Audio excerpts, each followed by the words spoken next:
Janagalam news కి స్వాగతం. అందరికీ నమస్కారాలు. ఈరోజు భారత కమ్యూనిస్ట్ పార్టీ కార్యాలయంలో ఈరోజు విలేకరుల సమావేశం ఏర్పాటు చేసుకోవడం జరిగింది. ఈ సందర్భంగా గుంతకల్ మండలంలోని జీకొట్టాల గ్రామంలో రాధమ్మ అనే మహిళ చేత ఎంతోమంది 30 కుటుంబాలు మోసపోయిన మహిళలు వాళ్ళ పక్షాన ఈరోజు కమ్యూనిస్ట్ పార్టీగా మనము వాళ్ళ గొంతుకై ఈరోజు మాట్లాడడం జరుగుతుంది.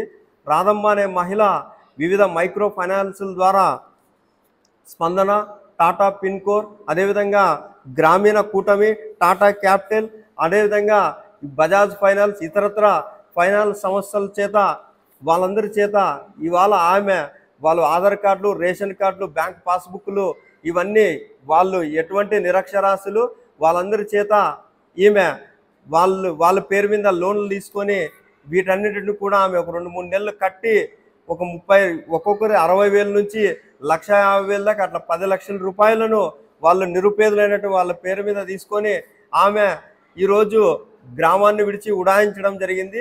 ఈ ఎవరైతే ఉన్నారో ఈ ఫైనాన్స్ సంస్థలు వాళ్ళ మీద పడి పేద బెక్క వాళ్ళందరినీ పీకుతింటున్నారు.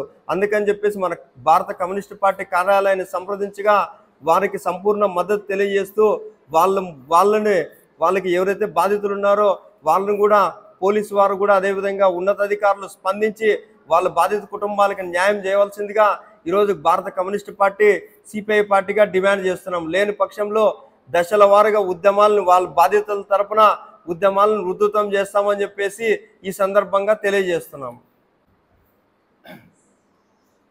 గుంతకల్ మండలంలో మన జీకొట్టాల గ్రామం నందు ఒక దళిత కుటుంబాలకు చెందినటువంటి దాదాపు కంటే 30 కుటుంబాలు, అదేవిధంగా అక్కడ బీసీ సామాజిక వర్గానికి చెందినటువంటి కుటుంబాలని కానీ మరి మాయ మాటలు చెప్పి నయవంచన మాటలతో దాదాపు అంటే ఒక 20 లక్షల దగ్గర వాళ్ళపై వసూలు చేసుకోవడం జరిగింది. మరి తీరా విచారిస్తే అక్కడ ఏం జరిగిందని విచారిస్తే ప్రైవేట్ ఫైనాన్స్ వాళ్ళ పేరు మీద ఒక్కొక్క పేరు పైన దాదాపు కంటే 1,50,000 లక్ష రూపాయల వరకు వాళ్ళకి తీసుకోవడం జరిగింది. కానీ వాళ్ళకి కేవలము మాయ మాటలను చెప్పి ఆమె మీకు ఇది చేస్తాము అది చేస్తాము అని చెప్పి వాళ్ళతో ఆధార్ కార్డులు మళ్ళీ రేషన్ కార్డులు స్వీకరించి భర్త లేకపోయినా కానీ భర్త ఉన్నట్లు వేరే వాళ్ళని ఫోటో పెట్టి క్రియేట్ చేసి కానీ మరి ఫైనాన్స్లో డబ్బులు తీసుకోవడం జరిగింది. మరి ఇది ఎంతవరకు కరెక్ట్ అనేది ఒకసారి ఆలోచన చేయాలి. ఈరోజు ప్రైవేట్ ఫైనాన్స్ వాళ్ళు అధిక వసూలు చేయడం చాలా బాధాకరం. ఎందుకంటే గుంటకల్లో మళ్ళీ ఇటువంటి ఆగడాలు జరుగుతుంటే మళ్ళీ పోలీస్ డిపార్ట్మెంట్ వ్యవస్థ కనీసం చూసి చూన్నట్టు పోతుందంటే మరి ఎందుకు కానీ మీరు ఈ విధంగా ప్రవర్తిస్తున్నారు కానీ మేము సిపిఐ పార్టీగా ప్రశ్నిస్తున్నాం. ఈరోజు బాధితులు మళ్ళీ కమ్యూనిస్ట్ పార్టీని ఆశ్రయించారు.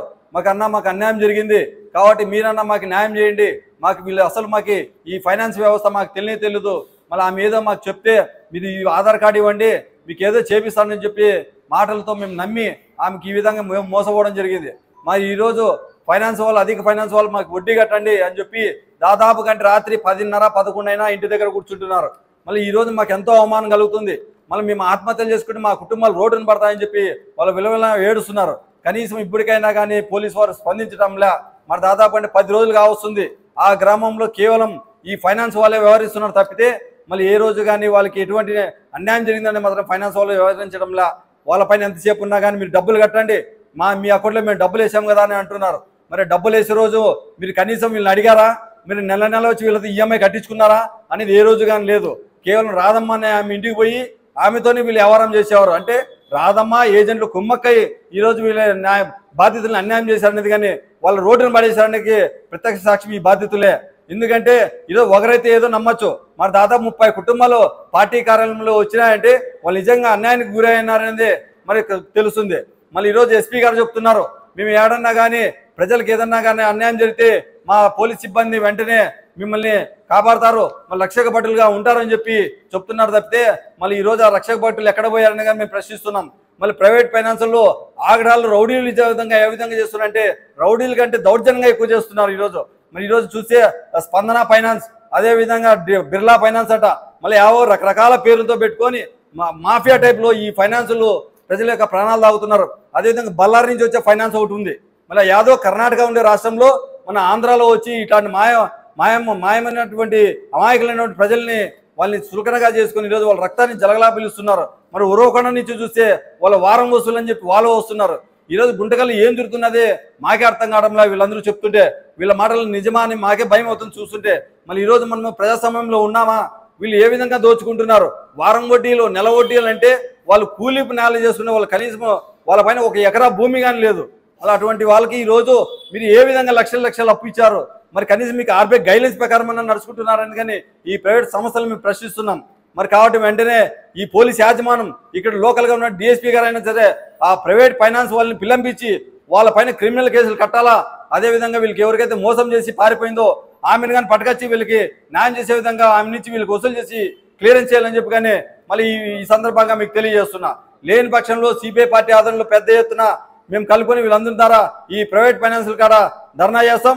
అవసరమైతే ఎస్పీ దగ్గరికి వెళ్తామని చెప్పి తెలియజేస్తున్నా.